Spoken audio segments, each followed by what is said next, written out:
Telangana డీజీపీని Lavanya advocate Rajesh కలిశారు. లావణ్యకు రక్షణ కల్పించాలని డీజీపీని కోరారు. ఆత్మహత్య చేసుకుంటానని లావణ్య తనకు జూలై 12న రాత్రి మెసేజ్ చేసిందని తెలిపారు. అర్ధరాత్రి ఫోన్ చేసి కేసుకు సంబంధించిన కొన్ని ప్రశ్నలు అడిగిందని పేర్కొన్నారు. నటుడు రాజ్ తరుణ్ అరెస్ట్ అవుతాడా లేదా తనను పెళ్లి చేసుకుంటాడా అని అడిగిందని, అలాగే తనపై దాడి చేస్తాడా అని ఆవేదనతో ప్రశ్నించిందని తెలిపారు. మరో అరగంట తర్వాత తాను ఉండలేనంటూ మెసేజ్ చేసిందని, వెంటనే 100కి డయల్ చేసి పోలీసులకు సమాచారం అందించానని న్యాయవాది చెప్పారు. వెంటనే పోలీసులు రెస్క్యూ చేసి ఆమెను కాపాడారని, ఈ క్రమంలో లావణ్యను స్టేట్ హోంకు తరలించి భరోసా సెంటర్లో కౌన్సిలింగ్ ఇవ్వాలని డీజీపీని కోరినట్లు ఈ సందర్భంగా రాజేష్ తెలిపారు.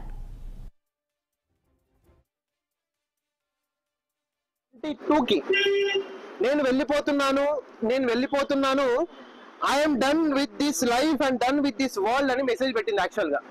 సో నాకు అర్థమైపోయింది సీన్స్, ఆమె ఏ కండిషన్ లో ఉందో అర్థమైపోయింది. 4-5 సార్లు వాట్సాప్ కాల్ చేసినాము. పోలీస్ వెబ్సైట్ కొంచెం పని చేయట్లేదు, కొంచెం క్రాష్ లో ఉంది కాబట్టి డీసీపీ ఏసీపీ నెంబర్స్ అందుబాటులో లేవు, SHO నెంబర్ కూడా అందుబాటులో లేవు. సో ఫైనల్ ఆప్షన్ నేను డౌట్ఫుల్ గా 100కి కాల్ చేసినాము. సరే ఇట్లా జరిగింది అన్నాక 100 వాళ్ళు ఇమీడియట్ గా నార్సింగ్ పోలీస్ వాళ్ళకి కనెక్షన్ తీసుకొని, SHO గారి కనెక్షన్ తీసుకొని ఒక 3-4 మినిట్స్ లో వాళ్ళు కనెక్షన్ చేశారు. నాకు కూడా 100 నుంచి ఒక రిప్లై ఇచ్చారు, మీ అక్నాలజ్మెంట్ స్వీకరించాము డెఫినెట్ గా. ఇమీడియట్ గా నార్సింగ్ పోలీసులు వాళ్ళు ఒక 3-4 మినిట్స్ లోనే మళ్ళీ ప్యాట్రనింగ్ పోలీస్ వాళ్ళు కాల్ చేశారు. కాల్ చేసినాక సార్ ఇట్లా అయింది, ఒకసారి ఆ మెసేజ్ పెట్టండి ఏంటి అని వాళ్ళు క్లారిటీ తీసుకున్నాక మళ్ళీ ఆమె నెంబరు రివర్స్ నన్ను అడిగారు. ట్రేసింగ్ లో పెట్టి లొకేషన్ ట్రేస్ చేస్తాము అని. ట్రేసింగ్ లో పెట్టారా ఇంకా ఏం చేశారా? ఘటనా స్థలానికి మాత్రం తెలంగాణ పోలీసులు 25 నిమిషాల్లో చేరుకున్నారు. నా కాల్ నుంచి 20 to 25 మినిట్స్.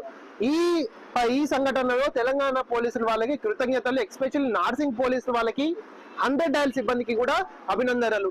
12:22